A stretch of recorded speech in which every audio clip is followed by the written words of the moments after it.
So I keep on getting the intuitive hit that the next president of the United States will be. Well, Biden just stepped down.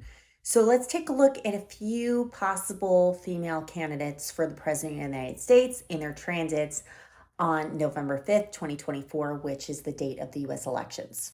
So first we have Kamala Harris. So what do I see here?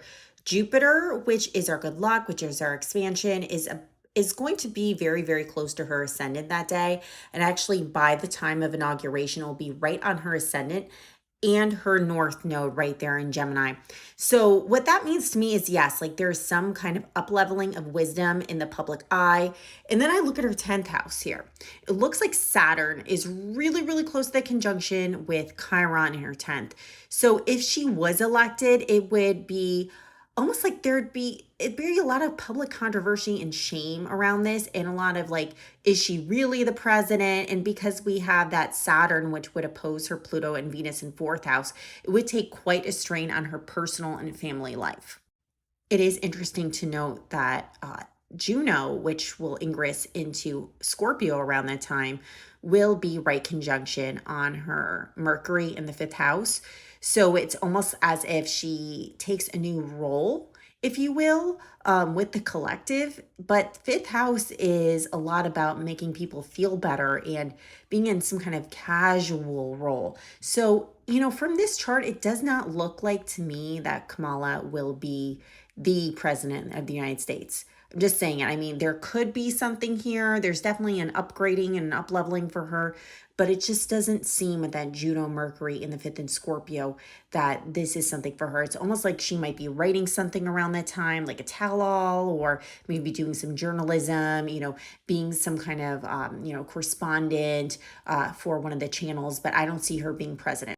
For Hillary Clinton, she has a lot of stuff going on in her 12th house. So, that's someone who's more in the background, somebody who's being more like in a support role, somebody who's being more of an advisory role right there with Sun conjunction Karma and her Venus in the 12th house. I just don't see that either, especially with Jupiter opposition Jupiter right there with Jupiter and Gemini opposing her Jupiter in Sagittarius. Sorry, in Jupiter and Scorpio, but it's still like, it just does not seem like it. I mean, the only thing that I could see right here that might give us that is Uranus conjunction North Node on her descendant, but that's more like of a partnership in a way. It's like a sudden change in her partnership. So maybe something with her own marriage and her and Bill, doing things differently. With their support roles in the Democratic Party. But yeah, I just don't see this. Yeah. South Node with, sorry about that. South Node, a lot of the times, with Neptune is also like some kind of creative role, somebody who's more of an advisor, especially at the 11th to the collective. So yeah, like in an advisory partner, somebody who would be, advising that candidate. I just don't see it happening with her. Now I'm looking at Gretchen Whitmer, and there's really not a lot of significant with her, except Uranus, transiting Uranus conjunction her Pallas Athena in the second house, which gives her, more of an authority, like a little bit more freedom in her authority and more freedom to speak out. And then in terms of her Scorpio placements, she does have in her seventh house, it looks like actually in her Libra, excuse me, in her, oh yeah, Scorpio and Libra. So let's go talk about the Scorpio real quick. Mercury's going to be with her Neptune in her eighth. So I feel like this is, speaking out about corruption and that kind of thing. And then with that Pandora and Juno in her seventh, there's, some kind of new partnership that she's coming into that might feel unsettling at the time. But once again, I'm not seeing anything about, leveling up an authority here. Now, for Michelle Obama, Pluto is still within that conjunction range of her sun. So, yeah, she's going through quite an identity shift right now.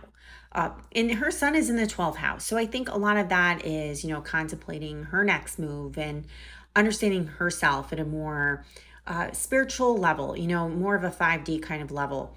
But what I do see is Mercury that day will cross over her MC. So, she's going to be very, very, very profound in this election with Mercury really close to her Ceres. So it's like she's going to be comforting people in some type of way. And with Sun right over her asteroid Karma in her ninth house with Neptune.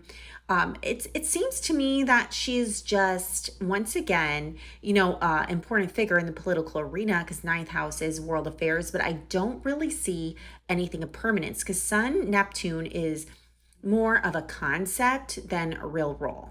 So sorry to burst anybody's bubble. This was my first time looking at all these possible female candidates too. It doesn't appear as if any of these will actually be the president of the US. I still strongly feel it is going to be a female, and it's not because, I'm for one person and not for another person. I'm being very neutral here. I'm just telling you what I'm seeing in the astrology. But yes, it keeps on coming through with the transits on the 5th with Saturn conjunction Ceres that it's transiting Saturn conjunction the Ceres of that day, that it's going to be a female type of figure. So let's stay tuned. We'll see what happens. And if you like your own personal reading, it's sarahashleyAstrology.com.